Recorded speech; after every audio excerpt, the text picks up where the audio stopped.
Pawan Kalyan secret searching 2029లో Janasena double ధమాకా.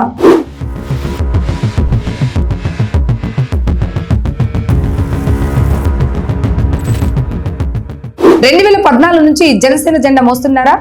ఎండనక వాననక పార్టీ కోసం మీ రక్తాన్ని దారిపోసారా? అయితే మీకు పవన్ కళ్యాణ్ నుంచి ఒక బంపర్ ఆఫర్ రాబోతుంది. అవును, వచ్చే ఎన్నికల్లో జన సైనికులకు జాక్పాట్ తగలనుంది.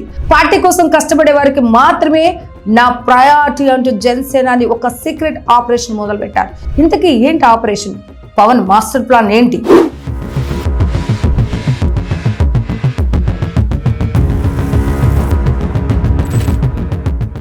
జనసేన పార్టీ పుట్టి పుష్కర కాలం అంటే 12 ఏళ్లు పూర్తయింది. ఈ 2 ఎన్నికలు చూసినటువంటి ఈ పార్టీ ఇప్పుడు ఏపీలో కూటమి ప్రభుత్వంలో కీలక భాగస్వామిగా పవన్ కళ్యాణ్ డిప్యూటీ సీఎంగా 2 ఏళ్లుగా పవర్లో ఉంది.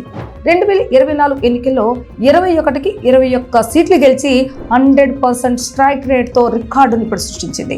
ఈ గెలుపు వెనుక ఒక చిన్న అసంతృప్తి జన సైనికుల్లో ఉండిపోయింది. అదేంటంటే గెలిచిన వారిలో ఎక్కువ మంది ఇతర పార్టీల నుండి వచ్చిన వారే. గెలుపు గుర్రాల కోసం ఆనాడు ఇతర పార్టీల నేతలకు టికెట్లు ఇచ్చినా ఇప్పుడు వారి వల్ల పార్టీకి తలనొప్పులు వస్తున్నాయి. ఉదాహరణకు రాయలసీమలో ఒక ఎమ్మెల్యే లైంగిక వేధింపుల ఇష్యూలో చిక్కుకోవడం పార్టీని తీవ్ర డిఫెన్స్లోకి పడేసింది.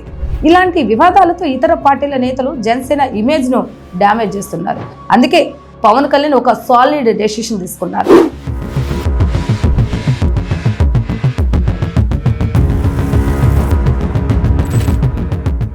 వచ్చే సార్వత్రిక ఎన్నికలకు ఇంకా 3 ఏళ్ల సమయం ఉంది. త్వరలోనే స్థానిక సంస్థల ఎన్నికలు రాబోతున్నాయి. వీటి ద్వారా గ్రౌండ్ లెవెల్లోనే నాయకత్వాన్ని పెంచాలని జనసేన ప్లాన్ చేస్తుంది. అన్నిటికీ మించి ఒక అతిపెద్ద అడ్వాంటేజ్ ఏంటంటే 2029లో నియోజకవర్గాల పునర్విభజన జరగబోతుంది. అంటే అసెంబ్లీ ఎంపీ సీట్లు భారీగా పెరుగుతాయి. కేంద్రంలో బీజేపీ, రాష్ట్రంలో టీడీపీతో పటిష్టమైనటువంటి పొత్తుంది. కాబట్టి వచ్చే ఎన్నికలు జనసేన రెట్టింపు సీట్లతో పోటీ చేయటం ఖాయం.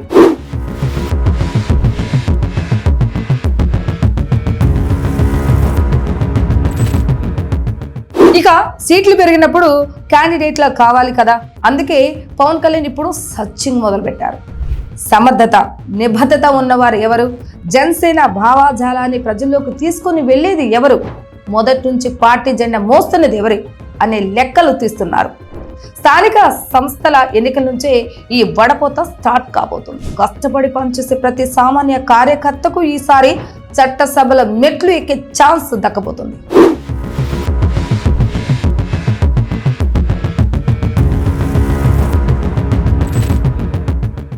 చూసారుగా, చేతిలో పుష్కలమైనటువంటి సమయం ఉంది. అవకాశాలు బోలెడు ఉన్నాయి. ఈ 3 ఏళ్ల జన సైనికులు కనుక క్షేత్రస్థాయిలో కష్టపడితే 2029 ఎన్నికల్లో నిజమైనటువంటి జన సైనికులకు జాక్పాట్ తగలటం ఖాయం. మరి పవన్ కళ్యాణ్ తీసుకున్న ఈ డెసిషన్పై మీ అభిప్రాయం ఏంటి? 2029లో జనసేన ఎన్ని సీట్లో పోటీ చేస్తుందని మీరు అనుకుంటున్నారు? కామెంట్ చేయండి.